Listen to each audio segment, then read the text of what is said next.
নমস্কাৰ, মোৰ ফালৰ পৰা সকলোকে নমস্কাৰ জনালোঁ। মই আহিছোঁ আজি প্ৰাগজ্যোতিষপুৰ দিৱস উদযাপন কলিতা সমাজৰ উদ্যোগত অসম ভিত্তিক।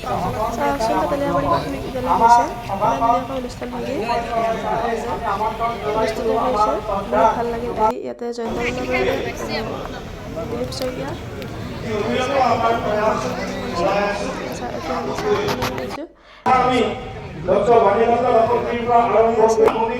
যোৱাকালিৰ পৰা তেনেকুৱা সকলৰ পৰা আৰম্ভ কৰি শৈক্ষিক ক্ষেত্ৰ সাংস্কৃতিক ক্ষেত্ৰলৈকে সকলো ক্ষেত্ৰত আমাৰ সৰ্বোচ্চ প্ৰতিনিধি এনে বা আমাৰ যি আমি সকলো আছো এই সকলোৱে কিন্তু আমাৰ যিটো বিষয় সেই বিষয়টোকো কিন্তু আমি সংযোজন কৰিব লাগিব।